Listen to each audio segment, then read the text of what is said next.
Hi guys. तो तुम्हें तो पता ही है कि मैंने ये वाला थंबनेल देख के समझ चुके हो कि कुछ इम्पोर्टेंट तो बताने वाली है। पर क्या इम्पोर्टेंट बताने वाला है, ज़्यादा टाइम नहीं लेंगे, जल्दी जल्दी डिस्कस करेंगे कि क्या इम्पोर्टेंट है। एनएमसी ने क्या इम्पोर्टेंट बताया है हमें। बहुत रीसेंट न्यूज़ है तो मैं मोटा मोटा करके बता रही हूँ। ज़्यादा टाइम नहीं वेस्ट करना है मेरे को। खुद का भी टाइम का वैल्यू है, तुम्हारा तो बिल्कुल है भाई। तुम कल जाके डॉक्टर बनने वाले हो, तुम्हें बहुत सारी पढ़ाई करनी है, ठीक है। तो जो मोटा मोटा हम बता रहे हैं वो सुन लेते थोड़ा सा क्या हुआ है।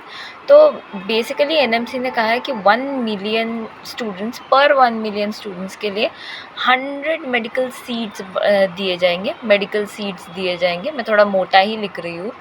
100 मेडिकल सीट्स दिए जाएंगे, यानी कि इसका मतलब ये होता है कि अगर किसी स्टेट में पॉपुलेशन ज़्यादा हो तो उसको उसके हिसाब से मेडिकल सीट्स मिलेंगे। यानी कि जिसका पॉपुलेशन ज़्यादा है उसको ज़्यादा मेडिकल सीट्स, और जिसका पॉपुलेशन कम है उसका कम मेडिकल सीट्स। ओके, ऐसा नहीं होगा कि पॉपुलेशन ज़्यादा है पर मेडिकल सीट्स कम हो जा रही है, ऐसा कुछ नहीं होने वाला है, बल्कि उल्टा होने वाला है। रैशनलाइज तरीके से एनएमसी आगे जाएगा, ठीक है। एनएमसी सबके अंदर इक्वलिटी चाहता है। हर मेडिकल कॉलेज में बच्चे पढ़ने चाहिए, बच्चे अच्छे से पढ़ने चाहिए, ये चीज़ होने चाहिए, इसीलिए उन्होंने ये किया है। पर किया क्यों है? क्योंकि तुम्हें पता है ना, बिग स्टेट्स मीन्स ये यहाँ पे तो मार्कोनिकॉफ रूल जैसा चीज़ हो गया। तुम्हें पता है ना मार्कोनिकॉफ रूल क्या होता है? तो बिग सीट्स के लिए तो मतलब बिग स्टेट्स के लिए बिग सीट्स की ज़रूरत है ही, और स्मॉल के लिए स्मॉल, ठीक है। एनएमसी ने मेन बात है कि मोटी मोटी एनएमसी ने इक्वलिटी की मेंटेनेंस की है। इक्वलिटी की मेंटेनेंस की है उन्होंने। वो चाहते हैं कि मेडिकल कॉलेज में सारे बच्चों को पढ़ने का अपॉर्चुनिटी मिले। जस्ट बिकॉज पॉपुलेशन ज़्यादा है, सीट्स कम है, इस वजह से कोई छूट ना जाए, जिसने मेहनत की है उसको चांस मिले। तो ये मेनली एनएमसी ने बताया है। ये एक नीट स्टूडेंट के लिए बहुत ही खुशखबरी है, अगर वो हाई पॉपुलेटेड एरिया से है। और अगर लो पॉपुलेटेड एरिया से भी है तो यार टेंशन मत लो, तुम कर सकते हो। पर यहाँ पे एक चीज़ जिसके बारे में मैं मेरे स्टूडेंट्स को गौर करने बोलूँगी वो ये है कि देखो 1 मिलियन में उन्होंने 100 बताया है, ठीक है। 1 मिलियन, ठीक है। 1 मिलियन कम नहीं होता है। You know what is the meaning of 1 million? उसमें से सिर्फ 100 सीट्स ही तो तुम्हें मिल रहे हैं। उस 100 में तुम्हें आना है, उस 100 में तुम होने चाहिए। तुम XYZ जो भी हो, XYZ तुम जो भी हो, तुम्हें उस 100 में आना है। तो उस 100 में आने के लिए हमें एकदम फुल तो रिविज़न की ज़रूरत है। और हाँ, ऐसा नहीं सोचने का, बहुत लोगों ने मुझे कहा सिलेबस रिड्यूस हो गया है, क्या होगा नहीं होगा। देखो, जो सिलेबस रिड्यूस हुआ है वो न्यू एनसीईआरटी के तहत है, ठीक है। जो रिड्यूस सिलेबस है ना वो न्यू एनसीईआरटी में है। रिड्यूस सिलेबस जो है वो न्यू एनसीईआरटी से मैच खा रहा है, ठीक है। तो देखो, अभी हम लोग कंफर्म तो बता नहीं सकते कि क्या होने वाला है। जहाँ तक मुझे लगता है और एक सिलेबस का अपडेट हम लोग को मिलने वाला है। तब तक के लिए तुम न्यू एनसीईआरटी से रिवाइज तो मार सकते हो। अगर तुम्हारे पास न्यू एनसीईआरटी नहीं है, कुछ टॉपिक्स हैं जो नोन है, कुछ टॉपिक्स हैं जो अननोन है, जो कि कट होने वाले हैं या तो कट हो जाएगा। तो जो कट होने वाले हैं और कट हो जाएगा उसको नहीं पढ़ते हैं। एटलीस्ट 50% सिलेबस तो पक्की आ रही है ना हम लोग की, पक्की आ रही है वो 50% सिलेबस, तो उसी पे ध्यान देते हैं, ठीक है। उसी पे ध्यान देते हैं। और बाकी का जो 50% हमें अपडेट नहीं मिल रहा है वो हमें कभी ना कभी तो अपडेट मिल ही जाएगा ना। तो उस 50% के लिए थोड़ा बहुत वेट कर लेते हैं। पर 50% भी क्या रेडी है हम लोग का? नहीं है रेडी, मैं बता रही हूँ, नहीं है रेडी। नहीं है हम लोग का 57% भी रेडी, सॉरी मीन्स 50% रेडी। तो उस 50% को तो रेडी करना है ना पहले। तो पहले एक काम करो, 50% पे ध्यान दो, उसके बाद हम देख लेंगे रिड्यूस क्या हो, क्या आ रहा है क्या नहीं हो रहा है, वो बात की बात है, ठीक है। वो बात की बात है, उसके बारे में अभी बात नहीं करते। पर फिर जो 50% हमारे पास बचा हुआ है, जो कंफर्म आ रहा है, जिसको एनएमसी बोल दिया है कि कंफर्म आएगा, कुछ भी रिड्यूस नहीं है, वो 50% तो हम लोग कर सकते हैं ना। इतना कंफ्यूज होने का कुछ नहीं है, ठीक है।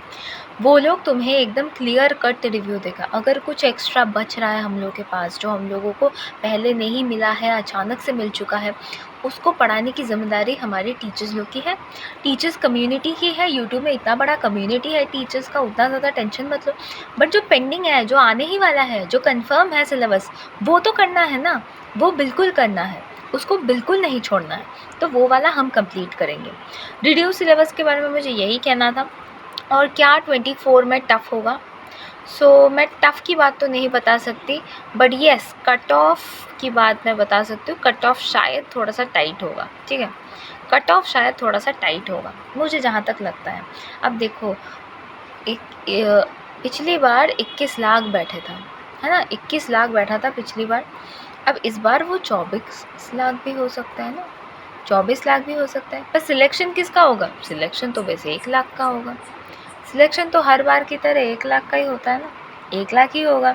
शायद थोड़ा-सा बढ़ेगा घटेगा, क्योंकि जो रिसेंट अपडेट आया है वो बहुत बड़ी अपडेट है, तो शायद थोड़ा-सा बढ़ेगा घटेगा। पर देखो 1 लाख एस्टिमेशन करूँ तो 1.5 लाख जाएगा, ठीक है? कंपटीशन आज भी टफ है। नो मैटर सीट्स बड़े हैं थोड़ा बहुत, पर वो थोड़ा ही बहुत है, इतना कुछ ज़्यादा नहीं है। इसीलिए मैं ये नहीं कह रही कि रिलैक्स्ड हो जाओ क्योंकि सीट्स थोड़े बहुत बढ़ रहे हैं तुम्हारे स्टेट के अकॉर्डिंग। मैं ये कह रही हूँ कि रिलैक्स्ड बिल्कुल मत रहो और इतना ज़्यादा टेंशन भी मत करो। जितना पता है उतना तो पहले कर देते हैं ना, उसके बाद का जो नहीं पता है वो पढ़ाने की रिस्पॉन्सिबिलिटी हमारी है, पूरे यूट्यूब कम्युनिटी की, टीचर गाइडलाइंस की है ना? उनकी ज़िम्मेदारी है। दीदी है तुम्हारे साथ, दीदी तुम्हें स्ट्रैटेजी देगी ना कैसे करना है। कुछ नया टॉपिक मिल जाएगा दीदी को तो वो दीदी करवाएगी ना तुमको। एग्जैक्टली, बस इतना याद रखना है कि दीदी तुम्हारे साथ है, दीदी तुम्हें करवा देगी, ठीक है? तो इतना टेंशन नहीं लेना है, आराम से अपना खाना पीना करो, मस्ती करो। दशहरा आ रहा है, एंजॉय करो। नवरात्रि है बहुत लोगों की, जो वेस्ट बंगाल में हुई होगा, दुर्गा पूजा है, सारी तैयारियां चल रही है। मेरी खुद की भी चल रही है, इसीलिए मैं थोड़ा बहुत इनएक्टिव हूँ आजकल। तो सबकी अपनी अपनी तैयारियां चल रही है। तो देखो तैयारियां खुद के मेडिकल के लिए भी करो और पूजा के लिए भी करो, इतना ज़्यादा टेंशन मत लो। जो हमारी रिस्पॉन्सिबिलिटी होगी वो हम तुम तक पहुँचाएंगे, और जो तुम्हारी रिस्पॉन्सिबिलिटी है वो है बस रिवीजन मारना एंड रिवीजन मारना, ठीक है? तो अभी के लिए हम लोग यहाँ पे एंड करते हैं वीडियो को। मैंने कहा था मैं ज़्यादा टाइम नहीं लूँगी, मैंने ज़्यादा टाइम नहीं लिया है, तो ठीक है, आज वीडियो को यहीं पे एंड करते हैं। अगर तुम्हें मेरा वीडियो पसंद आता है तो प्लीज़ लाइक, शेयर और सब्सक्राइब करना प्लीज़ मत भूलना। आई होप तुम कर दोगे। अरे यार क्या फ्लैश मार रहा है इतना, जो भी हो, आई होप तुम कर दोगे।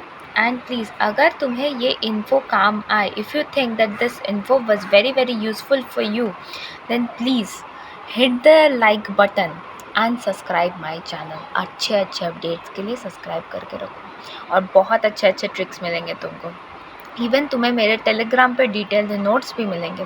ऑल्सो मैं तुम्हें बताना चाहती हूँ कि मैं टेलीग्राम पे ऑर्गेनिक केमिस्ट्री के लिए कौन सी तुम्हारी बोर्ड्स में आएगी और कौन सी तुम्हारी नीट के लिए एक्स्ट्रा पढ़ना है तुमको, उस बारे में मैं डिटेल्ड में PDF शेयर कर रही हूँ। तो टेलीग्राम ज्वाइन नहीं करोगे तो इन सब के बारे में पता नहीं चलेगा, तो उसके लिए प्लीज़ टेलीग्राम ज्वाइन कर लो। Okay, so I hope I am done with this video. If you like my video, then please subscribe to my channel. Okay, bye.